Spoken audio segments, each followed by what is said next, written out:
ਜੀ ਤਾਂ ਕਰਦਾ ਏ ਲਿੱਤਰ ਲਾ ਲਵਾਂ ਤੇ ਤੇਰੇ ਸਿਰ 'ਚ ਮਾਰਨੇ ਸ਼ੁਰੂ ਕਰ ਦਿਆਂ। ਸੋਤੇ ਜਾ ਕੇ ਗਿਣਤੀ ਭੁੱਲ ਜਾਵਾਂ ਤੇ ਫੇਰ ਮੁੱਢੋਂ ਸ਼ੁਰੂ ਕਰ ਦਿਆਂ। ਓਏ ਤੂੰ ਚੌਧਰੀ ਗੁਲਾਮ ਅਲੀ ਨੂੰ ਕੀ ਸਮਝਿਆ ਏ? ਕੀ ਸਮਝਿਆ ਤੂੰ ਚੌਧਰੀ ਗੁਲਾਮ ਅਲੀ ਨੂੰ? ਪੰਜਾਬੀ ਕਹਾਣੀ ਮੁੱਲ। ਲਿਖਾਰੀ ਅਲੀ ਅਨਵਰ ਅਹਿਮਦ। ਆਵਾਜ਼ ਅਜਮਲ ਸਿਕੰਦਰੀ। ਉਸ ਪਿੰਡ ਦਾ ਨਾਈ ਉੱਠ ਗਿਆ ਸੀ। ਕਿਉਂ? ਇਸ ਪਾਰੋ ਕਿ ਉਹਦੀ ਧੀ ਜਵਾਨ ਸੀ ਤੇ ਸੋਹਣੀ ਵੀ ਸੀ। ਜਵਾਨੀ ਉਂਝ ਵੀ ਸੋਹਣੀ ਹੁੰਦੀ ਏ ਤੇ ਜਦੋਂ ਕਿਸੇ ਸੋਹਣੇ ਬੰਦੇ ਤੇ ਜਵਾਨੀ ਆ ਜਾਵੇ ਤੇ ਫੇਰ ਉਹਦਾ ਕਿਆ ਕਹਿਣਾ। ਨਾਈ ਨੂੰ ਆਪਣਾ ਮੰਜਾ ਬਿਸਤਰਾ ਕਿਸੇ ਹੋਰ ਪਿੰਡ ਲੈ ਜਾਣਾ ਪੈ ਗਿਆ, ਕਿਉਂ ਜੇ ਉਹਦੀ ਜਵਾਨ ਤੇ ਸੋਹਣੀ ਧੀ ਨੰਬਰਦਾਰ ਦੇ ਮੁੰਡੇ ਨੂੰ ਪਸੰਦ ਆ ਗਈ ਸੀ ਤੇ ਜਦੋਂ ਵਾੜੀ ਖੇਤੀ ਨੂੰ ਖਾਣ ਲੱਗ ਪਵੇ, ਉਸ ਖੇਤੀ ਕੇ ਫਲਣਾ ਫੁੱਲਣਾ। ਜਦੋਂ ਰੱਖ ਹੀ ਡਾਕੂ ਬਣ ਜਾਣ ਫੇਰ ਬੰਦਾ ਕਿਸ ਤਰ੍ਹਾਂ ਬਚਾ ਕਰ ਸਕਦਾ ਏ। ਨਾਈ ਉਸ ਪਿੰਡੋਂ ਉਛਲ ਗਿਆ ਤੇ ਇੱਕ ਬੰਦੇ ਨੰਬਰਦਾਰ ਦੇ ਪੁੱਤਰ ਦੇ ਗੁਨਾਹ ਪਾਰੋਂ ਪੂਰਾ ਪਿੰਡ ਮੁਸ਼ਕਲ ਦਾ ਸ਼ਿਕਾਰ ਹੋ ਗਿਆ। ਬਹਰਹਾਲ ਇਸ ਮੁਸ਼ਕਲ ਦਾ ਫੌਰੀ ਤੇ ਵਕਤੀ ਇਹ ਹੱਲ ਕੱਢਿਆ ਗਿਆ ਕਿ ਨਾਲ ਦੇ ਪਿੰਡ ਦੇ ਨਾਈ ਨੂੰ ਸੇਪ ਲਿਆ ਗਿਆ। ਪਿੰਡਾਂ ਦੇ ਗਰੀਬ ਲੋਕ ਆਪਣੀ ਰੋਟੀ ਰੋਜ਼ੀ ਦੀ ਫਿਕਰ ਕਰਦੇ ਨੇ, ਉਹ ਯੂਨੀਅਨਾਂ ਨਹੀਂ ਬਣਾਉਂਦੇ। ਪਿੰਡਾਂ ਦੇ ਨਾਈਆਂ ਦੀ ਯੂਨੀਅਨ ਹੁੰਦੀ ਤਾਂ ਦੂਜਾ ਨਾਈ ਕਦੀ ਵੀ ਉਸ ਪਿੰਡ ਦੀ ਸੇਪੀ ਨਾ ਕਰਦਾ ਜਿਸ ਪਿੰਡ 'ਚੋਂ ਉਹਦਾ ਇੱਕ ਕੰਮੀ ਭਰਾ ਬੇਇੱਜ਼ਤ ਹੋ ਕੇ ਨਿਕਲ ਚੁੱਕਿਆ ਸੀ। ਪਰ ਜੇ ਇੰਜ ਹੁੰਦਾ ਹੋਵੇ ਤਾਂ ਕੋਈ ਕਿਸੇ ਨੂੰ ਬੇਇੱਜ਼ਤ ਕਰੇ ਹੀ ਕਿਉਂ? ਨਾਲ ਦੇ ਪਿੰਡ ਦਾ ਨਾਈ ਹਫ਼ਤੇ ਵਿੱਚ ਕੋਸ਼ਿਸ਼ ਕਰਕੇ 2 ਵਾਰ ਉਸ ਪਿੰਡ 'ਚ ਆਉਂਦਾ, ਹਜਾਮਤਾਂ ਕਰਦਾ ਤੇ ਆਪਣੀ ਮੱਝ ਲਈ ਕਿਸੇ ਇੱਕ ਅੱਧੇ ਜ਼ਮੀਨਦਾਰ ਕੋਲੋਂ ਪੱਠਿਆਂ ਦੀ ਸਥਰੀ ਲੈ ਕੇ ਆਪਣੇ ਪਿੰਡ ਚਲਾ ਜਾਂਦਾ। ਕੁਝ ਚਿਰ ਤੇ ਇਹ ਸਿਲਸਿਲਾ ਚੱਲਦਾ ਰਿਹਾ, ਪਰ ਪਿੰਡਾਂ ਥਾਵਾਂ ਦੇ ਲੋਕ ਜਾਣਦੇ ਨੇ ਕਿ ਇਹ ਸਿਲਸਿਲਾ ਉਹਨਾਂ ਨੂੰ ਵਾਰਾ ਨਹੀਂ ਖਾਂਦਾ। ਪਿੰਡ ਦੇ ਵਿੱਚ ਬੈਠੇ ਹੋਏ ਨਾਈ ਦੇ ਬਹੁਤ ਫਾਇਦੇ ਨੇ। ਉਹਨੂੰ ਜਿਸ ਵੇਲੇ ਦਿਲ ਕਰੇ ਘਰ ਬੁਲਾ ਕੇ ਸ਼ੇਵ ਕਰਵਾਈ ਜਾ ਸਕਦੀ ਏ, ਵਾਲ ਕਟਵਾਏ ਜਾ ਸਕਦੇ ਨੇ। ਛੇਤੀ ਹੋਵੇ ਤੇ ਉਹਦੇ ਘਰ ਅੱਪੜ ਕੇ ਹਜਾਮਤ ਕਰਾ ਕੇ ਤੇ ਵਾਲ ਕਟਵਾ ਕੇ ਬੰਦੇ ਦੀ ਜੂਨ 'ਚ ਆਇਆ ਜਾ ਸਕਦਾ ਏ। ਉਹਦੇ ਕੋਲੋਂ ਕੋਈ ਬੁੱਤੀ ਕਢਵਾਈ ਜਾ ਸਕਦੀ ਏ ਤੇ ਸਭ ਤੋਂ ਵੱਡੀ ਗੱਲ ਇਹ ਕਿ ਵੇਲੇ ਕਵੇਲੇ ਉਹਦੇ ਉੱਤੇ ਰੋਹਬ ਪਾਇਆ ਜਾ ਸਕਦਾ ਏ।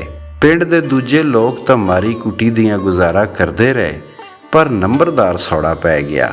ਕੁਝਾ ਇੱਕ ਨਾਈ ਰੋਜ਼ ਸਵੇਰੇ ਆ ਕੇ ਉਹਨੂੰ ਸਲਾਮ ਕਰਦਾ ਸੀ, ਉਹਦੀ ਸ਼ੇਵ ਕਰਦਾ ਸੀ, ਸਿਰ ਦੀ ਥੋੜ੍ਹੀ ਬਹੁਤ ਮਾਲਿਸ਼ ਕਰਦਾ ਸੀ ਤੇ ਨਾਲ ਖੁਸ਼ਾਮਦ ਭਰੀਆਂ ਗੱਲਾਂ ਨਾਲ ਉਹਦਾ ਦਿਲ ਪਰਚਾਉਂਦਾ ਸੀ। ਕੁਝਾ ਹੁਣ ਹੋਰ ਪਿੰਡ ਦਾ ਨਾਈ ਹਫ਼ਤੇ 'ਚ 1 ਜਾਂ 2 ਵਾਰੀ ਭੁੱਲਿਆ ਚੁੱਕਿਆ ਆਂਦਾ ਸੀ। ਨੰਬਰਦਾਰ ਲਈ ਇਹ ਸਰਾਸਰ ਘਾਟੇ ਦਾ ਸੌਦਾ ਸੀ। ਉਹਨੇ ਕਿਸੇ ਨਾਈ ਨੂੰ ਪਿੰਡ ਵਿੱਚ ਲਿਆਉਣ ਦਾ ਪ੍ਰੋਗਰਾਮ ਸੋਚਿਆ। ਮਸਲਾ ਸੀ ਕਿ ਕਿਹੜਾ ਨਾਈ ਆਪਣੀ ਥਾਂ ਟਿਕਿਆ ਟਿਕਾਇਆ ਤੇ ਜੰਮਿਆ ਜਮਾਇਆ ਆਪਣਾ ਪਿੰਡ ਛੱਡ ਕੇ ਉਸ ਪਿੰਡ ਵਿੱਚ ਆਂਦਾ। ਬਹਰਹਾਲ ਜੇ ਲੱਭਣ ਟੁਰੀਏ ਤਾਂ ਖੁਦਾ ਵੀ ਲੱਭ ਜਾਂਦਾ ਏ। ਇਹ ਤਾਂ ਮਾਮੂਲੀ ਜਿਹੇ ਨਾਈ ਦੀ ਲੱਭਣ ਦੀ ਗੱਲ ਸੀ। ਇੱਕ ਨਾਈ ਦਾ ਜਵਾਨ ਪੁੱਤਰ ਜਿਹਦੀ ਜਬਦੇ ਹੀ ਸ਼ਾਦੀ ਹੋਈ ਸੀ ਤੇ ਜਿਹਦੀ ਬੀਵੀ ਉਹਨੂੰ ਉਹਦੇ ਮਾਪਿਆਂ ਨਾਲੋਂ ਵੱਖਰਾ ਹੋਣ ਲਈ ਕਹਿੰਦੀ ਰਹਿੰਦੀ ਸੀ, ਉਸ ਪਿੰਡ 'ਚੋਂ ਆਉਣ ਲਈ ਤਿਆਰ ਹੋ ਗਿਆ। ਨੰਬਰਦਾਰ ਨੇ ਟਰੈਕਟਰ ਟਰਾਲਾ ਘੱਲ ਕੇ ਉਹਦਾ ਸਾਮਾਨ ਤੇ ਉਹਨੂੰ ਮੰਗਵਾ ਲਿਆ ਤੇ ਉਹਦੇ ਰਹਿਣ ਲਈ ਉਹਨੂੰ ਉਹੀਓ ਕੋਠਾ ਵੀ ਦੇ ਦਿੱਤਾ ਜਿਹੜਾ ਪਹਿਲਾ ਨਾਈ ਛੱਡ ਕੇ ਚਲਾ ਗਿਆ ਸੀ। ਇਹ ਸਭ ਕੁਝ ਹੋਇਆ, ਪਰ ਨੰਬਰਦਾਰ ਕੋਲੋਂ ਇੱਕ ਸਿਆਸੀ ਗਲਤੀ ਹੋ ਗਈ। ਹਬੜ ਦਬੜ ਵਿੱਚ ਉਹਨੇ ਪਿੰਡ ਦੇ ਦੂਜੇ ਵੱਡੇ ਚੌਧਰੀ ਨਾਲ ਸਲਾਹ ਮਸ਼ਵਰਾ ਨਾ ਕੀਤਾ ਤੇ ਬਾਕੀ ਅੱਧੇ ਪਿੰਡ ਨੂੰ ਨਵੇਂ ਨਾਈ ਦੇ ਆਉਣ ਦਾ ਉਦੋਂ ਪਤਾ ਲੱਗਾ ਜਦੋਂ ਰਾਤ ਨੂੰ ਪਿੰਡ ਦੇ ਚੌਕੀਦਾਰ ਨੇ ਘਰ ਘਰ ਦੇ ਬੰਦੇ ਨੂੰ ਡੇਰੇ ਅਪੜਨ ਲਈ ਆਖਿਆ। ਉੱਥੇ ਨੰਬਰਦਾਰ ਨੇ ਪਿੰਡ ਵਾਲਿਆਂ ਨਾਲ ਗੱਲਬਾਤ ਸ਼ੁਰੂ ਕੀਤੀ। ਆਪਣੇ ਪਿੰਡ ਦੇ ਨਾਈ ਬਾਝੋਂ ਆਪਾਂ ਸਾਰੇ ਡਾਢੇ ਤੰਗ ਸਾਂ, ਹੁਣ ਇਹ ਤੰਗੀ ਦੂਰ ਹੋ ਗਈ ਏ। ਉਹ ਕਿਸ ਤਰ੍ਹਾਂ ਜੀ? ਨਾਵਾਕਫਾਂ ਪੁੱਛਿਆ। ਮੈਂ ਤੁਹਾਡੇ ਲਈ ਨਾਈ ਤੁਹਾਡੇ ਆਪਣੇ ਪਿੰਡ ਲੈ ਆਂਦਾ ਏ, ਨੰਬਰਦਾਰ ਨੇ ਆਦਤਨ ਮੁੱਛਾਂ ਨੂੰ ਵੱਟ ਚੜਾਉਂਦਿਆਂ ਆਖਿਆ ਤੇ ਇਸ ਉਮੀਦ ਨਾਲ ਪਿੰਡ ਵਾਲਿਆਂ ਵੱਲ ਵੇਖਿਆ ਕਿ ਉਹ ਸਾਰੇ ਇੱਕ ਆਵਾਜ਼ ਉਹਦਾ ਸ਼ੁਕਰੀਆ ਅਦਾ ਕਰਨਗੇ। ਸ਼ੁਕਰੀਏ ਦੀਆਂ ਆਵਾਜ਼ਾਂ ਬੁਲੰਦ ਹੋਈਆਂ, ਪਰ ਇਹ ਓਨੀਆਂ ਨਹੀਂ ਸਨ ਜਿੰਨੀਆਂ ਦੀ ਨੰਬਰਦਾਰ ਨੂੰ ਤਵੱਕੋ ਸੀ। ਨਾਲੇ ਇਸ ਰੋਲੇ ਗੋਲੇ 'ਚ ਨੰਬਰਦਾਰ ਨੂੰ ਉਹ ਆਵਾਜ਼ ਨਹੀਂ ਸੁਣੀਚੀ ਜਿਹੜੀ ਕਹਿ ਰਹੀ ਸੀ, ਨਾਈ ਸਾਡੇ ਵਾਸਤੇ ਕਾਹਦਾ ਆਇਆ ਏ, ਨੰਬਰਦਾਰ ਨੇ ਆਪਣੇ ਵਾਸਤੇ ਲਿਆਂਦਾ ਏ। ਉਹਨੂੰ ਜਿਹੜੀ ਆਵਾਜ਼ ਸੁਣੀਚੀ ਉਹ ਇਹ ਸੀ, ਇਹ ਤਾਂ ਬੜੀ ਚੰਗੀ ਤੇ ਖੁਸ਼ੀ ਦੀ ਗੱਲ ਹੈ ਨੰਬਰਦਾਰ ਸਾਹਿਬ, ਤੇ ਹੁਣ ਮੈਂ ਚਾਹਾਂਗਾ ਕਿ ਤੁਸੀਂ ਸਾਰੇ ਇਸ ਨਾਈ ਦੀ ਸੇਪੀ ਕਰ ਲਓ ਕੋਈ ਜ਼ਰੂਰਤ ਨਹੀਂ ਦੂਜੇ ਪਿੰਡ ਦੇ ਨਾਈ ਨੂੰ ਇੱਥੇ ਮੰਗਵਾਉਣ ਦੀ। ਠੀਕ ਹੈ ਨੰਬਰਦਾਰ, ਜਿਵੇਂ ਤੂੰ ਆਖੇ। ਬੜੀ ਮੁਸ਼ਕਲ ਨਾਲ ਨਾਈ ਲਿਆਂਦਾ ਏ। ਜੇ ਹੁਣ ਸਾਰਾ ਪਿੰਡ ਉਹਦੀ ਸੇਪੀ ਨਹੀਂ ਕਰੇਗਾ ਤੇ ਉਹਦੀ ਪੂਰੀ ਨਹੀਂ ਪੈਣੀ। 4 ਤਾਂ ਆਪਣੇ ਜੁਗੇ ਨੇ, ਇਹ ਵੀ ਅੱਧੋ ਅੱਧ ਹੋ ਗਏ ਤੇ ਫੇਰ ਇਸ ਨਾਈ ਕੋਈ ਨਹੀਂ ਰਹਿਣਾ। ਨੰਬਰਦਾਰ ਨੇ ਆਪਣੇ ਵੱਲੋਂ ਗੁਰ ਦੀ ਗੱਲ ਪਿੰਡ ਵਾਲਿਆਂ ਨੂੰ ਸਮਝਾਈ। ਅਸੀਂ ਤਾਂ ਜਿਵੇਂ ਤੁਸੀਂ ਆਖੋਗੇ ਮੰਨਣ ਨੂੰ ਤਿਆਰ ਹਾਂ, ਪਰ ਚੌਧਰੀ ਗੁਲਾਮ ਅਲੀ ਕੋਈ ਨਹੀਂ ਜੇ ਆਇਆ ਡੇਰੇ। ਕਿਸੇ ਨੇ ਨੰਬਰਦਾਰ ਨੂੰ ਦੱਸਿਆ। ਹੁਣ ਨੰਬਰਦਾਰ ਨੂੰ ਪਤਾ ਲੱਗਾ ਕਿ ਉਹਦੇ ਕੋਲੋਂ ਕਿਹੜੀ ਗਲਤੀ ਹੋ ਗਈ ਏ। ਚੌਧਰੀ ਗੁਲਾਮ ਅਲੀ ਕੇ 10-12 ਘਰ ਸਨ, ਫਿਰ ਉਹਦੇ ਮਜ਼ਾਰੇ ਵੀ ਸਨ। ਜੇਕਰ ਉਹਨਾਂ ਮੁਖਾਲਫਤ ਸ਼ੁਰੂ ਕਰ ਦਿੱਤੀ ਤਾਂ ਇਸ ਨਾਈ ਨੂੰ ਹਾੜੀ ਸੌਣੀ ਖੇ ਲੱਭਣੀ ਏ। ਉਹਦੇ ਨਾਲ ਮੈਂ ਆਪ ਗੱਲ ਕਰ ਲਵਾਂਗਾ। ਪਰ ਨੰਬਰਦਾਰ ਚੌਧਰੀ ਗੁਲਾਮ ਅਲੀ ਨਾਲ ਗੱਲ ਨਾ ਕਰ ਸਕਿਆ, ਕਿਉਂ ਜੇ ਉਹਦੇ ਗੱਲ ਕਰਨ ਤੋਂ ਪਹਿਲਾਂ ਹੀ ਚੌਧਰੀ ਨੇ ਐਲਾਨ ਕਰ ਦਿੱਤਾ ਕਿ ਅਸੀਂ ਆਪਣਾ ਨਾਈ ਨਹੀਂ ਛੱਡਣਾ। ਉਹਦੇ ਢਿੱਡ 'ਚ ਇਹ ਵੜ ਸੀ ਕਿ ਨੰਬਰਦਾਰ ਨੇ ਨਵੇਂ ਨਾਈ ਨੂੰ ਲਿਆਉਣ ਲੱਗਿਆਂ ਉਹਦੇ ਕੋਲੋਂ ਪੁੱਛਿਆ ਦੱਸਿਆ ਕਿਉਂ ਨਹੀਂ। ਨਾ ਪੁੱਛਣ ਦੱਸਣ ਦਾ ਮਤਲਬ ਇਹ ਸੀ ਕਿ ਨੰਬਰਦਾਰ ਉਹਦੀ ਹਸੀਅਤ ਤੇ ਮਰਤਬੇ ਨੂੰ ਨਹੀਂ ਮੰਨ ਰਿਹਾ ਤੇ ਉਹਨੂੰ ਆਪਣੇ ਆਪ ਨੂੰ ਮਨਵਾਉਣਾ ਆਂਦਾ ਸੀ। ਤੇ ਫਿਰ ਇੰਜ ਹੋਇਆ ਕਿ ਨਵਾਂ ਨਾਈ ਨੰਬਰਦਾਰ ਤੇ ਉਹਦੇ ਧਿਰ ਦੀਆਂ ਹਜਾਮਤਾਂ ਕਰਨ ਲੱਗ ਪਿਆ ਤੇ ਚੌਧਰੀ ਤੇ ਉਹਦੀ ਧਿਰ ਨੇ ਆਪਣੇ ਪਹਿਲੇ ਵਾਲਾ ਨਾਈ ਸੇਪੀ ਰੱਖਿਆ। ਕੁਝ ਦਿਨ ਇੰਜ ਹੋਇਆ, ਪਰ ਨੰਬਰਦਾਰ ਨੂੰ ਛੇਤੀ ਹੇਠੀ ਆਣ ਲੱਗ ਪਈ। ਨਵੇਂ ਨਾਈ ਉਹਨੂੰ ਆਖਿਆ ਤੇ ਨਹੀਂ ਸੀ, ਪਰ ਉਹ ਸਮਝਦਾ ਸੀ ਕਿ ਨਾਈ ਦਿਲ ਹੀ ਦਿਲ ਵਿੱਚ ਉਹਨੂੰ ਐਵੇਂ ਮੱਠਾ ਜਿਹਾ ਨੰਬਰਦਾਰ ਸਮਝਦਾ ਹੋਵੇਗਾ। ਇੱਕ ਦਿਨ ਨੰਬਰਦਾਰ ਨੇ ਆਪਣੇ 2 ਮੁਚੱਕੜ ਕਾਮੇ ਸੱਦੇ ਤੇ ਉਹਨਾਂ ਨੂੰ ਕੋਈ ਹਦਾਇਤ ਕੀਤੀ।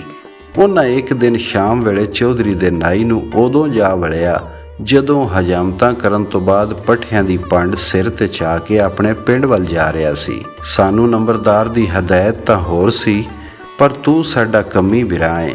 ਇਸ ਪਰੋਂ ਅਸੀਂ ਤੈਨੂੰ ਇੱਕ ਮੌਕਿਆ ਦੇ ਰਹੇ ਹਾਂ, ਤੂੰ ਸਾਡੇ ਪਿੰਡ ਦੀ ਸੇਪੀ ਛੱਡ ਦੇ।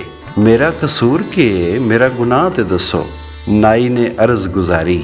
ਕਸੂਰ ਤੇ ਗੁਨਾਹ ਦਾ ਸਾਨੂੰ ਨਹੀਂ ਪਤਾ। ਤੇਰੇ ਕੋਲੋਂ 4 ਦਿਨ ਹਜਾਮਤ ਕਰਵਾਈਏ, ਇਸ ਪਰੋਂ ਚੰਗਾ ਨਹੀਂ ਲੱਗਦਾ ਕਿ ਤੈਨੂੰ ਕੁੱਟੀਏ ਮਾਰੀਏ। ਤੇਰੀ ਭਲਾਈ ਇਸੇ ਵਿੱਚ ਕਿ ਤੂੰ ਅਗਾਂਹ ਹਜਾਮਤਾਂ ਕਰਨ ਇਸ ਪਿੰਡ ਨਾ ਵੜੀ। ਉਂਝ ਬਿਲੇ ਸ਼ੱਕ 100 ਵਾਰੀ ਆ ਜਾ, ਤੇ ਜੇ ਤੂੰ ਬਾਜ਼ ਨਾ ਆਇਆ ਤਾਂ ਅਗਲੀ ਵਾਰ ਸਾਡਾ ਜ਼ੁੰਮਾ ਕੋਈ ਨਹੀਂ।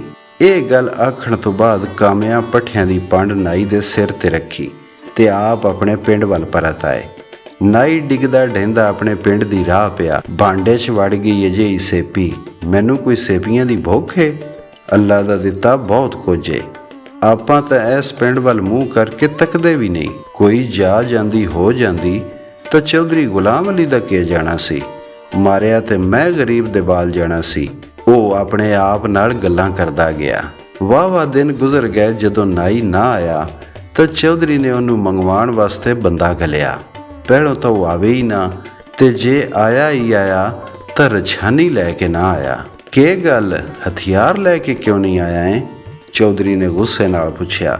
ਹਥਿਆਰ ਨਾਲ ਲੈ ਕੇ ਆਇਆ ਚੌਧਰੀ ਸਾਹਿਬ। ਨਾਈ ਨੇ ਡੱਬ 'ਚੋਂ ਉਸ ਤਰ੍ਹਾਂ ਕੰਘਾ ਤੇ ਕੈਂਚੀ ਕੱਢਦਿਆਂ ਆਖਿਆ। ਪਰ ਇੱਕ ਅਰਜ਼ ਕਰਨੀ ਸੀ ਜਨਾਬ। ਅਰਜ਼ ਕਰਨੀ ਸੀ? ਕੀ ਅਰਜ਼ ਕਰਨੀ ਸੀ? ਚੌਧਰੀ ਉਹਨੂੰ ਡੱਬ 'ਚੋਂ ਹਥਿਆਰ ਕੱਢਦੇ ਵੇਖ ਕੇ ਹੈਰਾਨ ਸੀ। ਅਰਜ਼ ਇਹ ਜਨਾਬ ਕਿ ਮੈਂ ਮਜਬੂਰ ਹਾਂ। ਖੁਦਾ ਦਾ ਨਾਂ ਜੇ ਗੁੱਸਾ ਨਾ ਕਰਿਆ ਜੇ। ਮੇਰੀ ਇਹ ਮਜਾਲ ਨਹੀਂ ਕਿ ਤੁਹਾਨੂੰ ਨਾ ਕਰਾਂ, ਪਰ ਮਜਬੂਰੀ ਇੰਨੀ ਵੱਡੀ ਹੈ ਕਿ ਮੈਂ ਇਹ ਕਹਿਣ ਤੇ ਮਜਬੂਰ ਹਾਂ ਕਿ ਮੈਂ ਹੁਣ ਤੁਹਾਡੀ ਸੇਪੀ ਨਹੀਂ ਕਰ ਸਕਦਾ। ਸੇਪੀ ਨਹੀਂ ਕਰ ਸਕਦਾ? ਕਿ ਹੁਣ ਤੂੰ ਮੁਰੱਬੇ ਖਰੀਦ ਲਏ ਨੇ? ਤੇ ਇਹ ਤੂੰ ਰਛਾਨੀ ਕਿਉਂ ਨੇ ਲੈ ਕੇ ਆਇਆ? ਮੁਰੱਬੇ ਖਰੀਦਣ ਦੀ ਮੇਰੀ ਔਕਾਤ ਕਿੱਥੋਂ? ਬਸ ਜੀ ਮਜਬੂਰੀ ਏ, ਮਜਬੂਰੀ ਏ, ਮਜਬੂਰੀ ਏ। ਬਕਵਾਸ ਕਰੀ ਜਾ ਰਹੇ ਹੈ। ਦੱਸਦਾ ਨਹੀਂ ਕਿ ਮਜਬੂਰੀ ਏ। ਚੌਧਰੀ ਨੂੰ ਗੁੱਸਾ ਆ ਗਿਆ। ਅਸਲ 'ਚ ਚੌਧਰੀ ਸਾਹਿਬ ਨੰਬਰਦਾਰ ਹੋਰਾਂ ਬੰਦੇ ਗੱਲੇ ਸਨ। ਉਹਨਾਂ ਮੈਨੂੰ ਧਮਕੀ ਲਾਈ ਏ ਕਿ ਜੇ ਤੂੰ ਪਿੰਡ ਵਿੱਚ ਹਜਾਮਤਾਂ ਕਰਨ ਆ ਗਿਆ ਤਾਂ ਤੇਰੀਆਂ ਲੱਤਾਂ ਬੰਨ੍ਹ ਦਿਆਂਗੇ।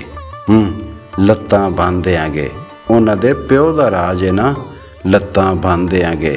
ਲੱਤਾਂ ਬੰਨਣਾ ਐਡਾ ਸੌਖਾ ਨਹੀਂ। ਅੱਛਾ, ਇਸ ਪਾਰੋਂ ਤੂੰ ਹਥਿਆਰ ਡੱਬ 'ਚ ਲੁਕੋ ਕੇ ਲਿਆਇਆ ਹੈ? ਬਸ ਜੀ, ਮੈਂ ਸੋਚਿਆ ਕੀ ਫਾਇਦਾ ਐਵੇਂ ਫਸਾਦ ਪਾਉਣ ਦਾ। ਜੀ ਤਾਂ ਕਰਦਾ ਏ ਲਿੱਤਰ ਲਾ ਲਵਾਂ ਤੇ ਤੇਰੇ ਸਿਰ 'ਚ ਮਾਰਨੇ ਸ਼ੁਰੂ ਕਰ ਦਿਆਂ। ਸੋਤੇ ਜਾ ਕੇ ਗਿਣਤੀ ਭੁੱਲ ਜਾਵਾਂ ਤੇ ਫੇਰ ਮੁੱਢੋਂ ਸ਼ੁਰੂ ਕਰ ਦਿਆਂ।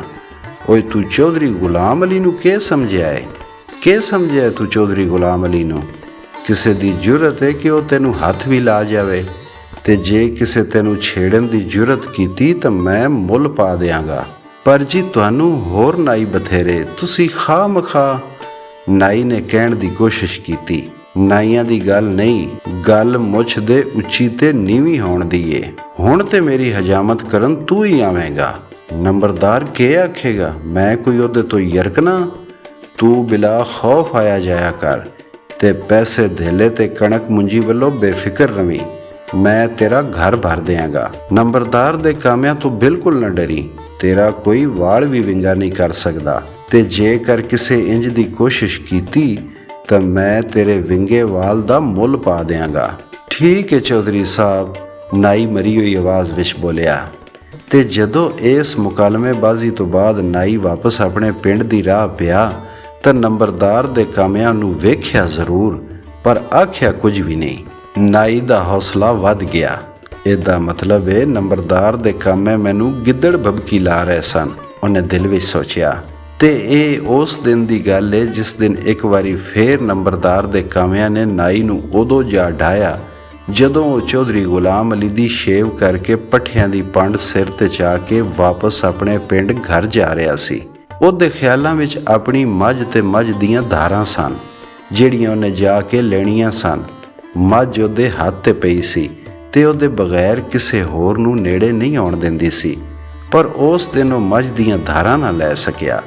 ਇਹਦੀ ਬਜਾਏ ਨੰਬਰਦਾਰ ਦੇ ਕਾਮਿਆਂ ਉਹਨੂੰ ਵਾਹ ਟਿਕਾ ਕੇ ਧਾਰਾਂ ਦਿੱਤੀਆਂ, ਪਰ ਬੰਦੇ ਸਿਆਣੇ ਸਨ, ਉਹਨਾਂ ਉਹਨੂੰ ਗੁੱਜੀ ਮਾਰ ਹੀ ਦਿੱਤੀ। ਜਦੋਂ ਉਹ ਮਾਰ ਕੁੱਟ ਕੇ ਤੇ ਆਇੰਦਾ ਜ਼ਿਆਦਾ ਸਖਤ ਸਜ਼ਾ ਦੀ ਨਵੀਦ ਸੁਣਾ ਕੇ ਚਲੇ ਗਏ ਤਾਂ ਰੋਂਦੇ ਕੁਰਲਾਉਂਦੇ ਤੇ ਹਾਏ ਕਰਦੇ ਨਾਈ ਨੇ ਸੋਚਿਆ ਕਿ ਆਪਣੇ ਪਿੰਡ ਜਾਣ ਦੀ ਬਜਾਏ ਚੌਧਰੀ ਦੇ ਡੇਰੇ ਅਪੜਨਾ ਚਾਹੀਦਾ ਹੈ। ਪਿੰਡ ਨਾਲੋਂ ਉਹ ਜ਼ਿਆਦਾ ਲਾਗੇ ਸੀ। ਪਿੰਡ ਜਾਣ ਵਿੱਚ ਇਹ ਖਤਰਾ ਸੀ ਕਿ ਨੰਬਰਦਾਰ ਦੇ ਕਾਮੇ ਮਾਰ ਕੁਟਾਈ ਦੀ ਦੂਜੀ ਕਿਸਤ ਨਾ ਦੇਣ ਆ ਜਾਣ। ਉਹ ਆਪਣੀ ਅਸਲ ਧਮਕੀ ਮੁਤਾਬਕ ਲੱਤਾਂ ਵੀ ਬੰਨ ਸਕਦੇ ਸਨ। ਅੱਛਾ, ਤੇ ਤੈਨੂੰ ਨੰਬਰਦਾਰ ਦੇ ਕਾਮਿਆਂ ਨੇ ਮਾਰਿਆ ਏ? ਚੌਧਰੀ ਨੇ ਪੁੱਛਿਆ। ਜਵਾਬ 'ਚ ਨਾਈ ਰੋਂਦਾ ਤੇ ਕੁਰਲਾਉਂਦਾ ਰਿਹਾ। ਮਾਰ ਕੁੱਟ ਦੇ ਆਸਾਰ ਤਾਂ ਨਜ਼ਰ ਨਹੀਂ ਆ ਰਹੇ, ਮੇਰਾ ਮਤਲਬ ਹੈ ਖੂਨ ਵਗੈਰਾ। ਖੈਰ ਗਾਮਿਆਂ, ਉਹ ਗਾਮਿਆਂ ਇੱਧਰ ਆਈ ਤੇ ਜ਼ਰਾ। ਚੌਧਰੀ ਨੇ ਆਪਣੇ ਕਾਮੇ ਨੂੰ ਆਵਾਜ਼ ਦਿੱਤੀ ਤੇ ਜਦੋਂ ਗਾਮਾ ਉਹਦੇ ਕੋਲ ਆਇਆ ਤੇ ਚੌਧਰੀ ਵਾਹ ਚਿਰ ਉਹਦੇ ਨਾਲ ਗੁਸ਼ਗੁਸ਼ੀਆਂ ਕਰਦਾ ਰਿਹਾ। ਗਾਮੇ ਦੇ ਨਾਲ ਇੱਕ ਦੋ ਬੰਦੇ ਢੋਰ ਕੇ ਚੌਧਰੀ ਆਪਣੇ ਨਾਈ ਵੱਲ ਮੁਤਵੱਜਾ ਹੋਇਆ। ਘਬਰਾਈ ਨਾ, ਮੈਂ ਤੈਨੂੰ ਲੱਗੀ ਇੱਕ ਸੱਟ ਦਾ ਮੁੱਲ ਪਾ ਦਿਆਂਗਾ, ਸਗੋਂ ਹੁਣੇ ਪਾਵਾਂਗਾ। ਓਏ ਐਸ ਵਿਚਾਰੇ ਵਾਸਤੇ ਦੁੱਧ ਘਿਓ ਦਾ ਬੰਦੋਬਸਤ ਕਰੋ, ਵਿੱਚ ਹਲਦੀ ਤੇ ਫਟਕੜੀ ਵੀ ਪਾ ਦੇਣਾ। ਚੌਧਰੀ ਨੇ ਆਪਣੇ ਖਾਸ ਨੌਕਰ ਨੂੰ ਹੁਕਮ ਦਿੱਤਾ।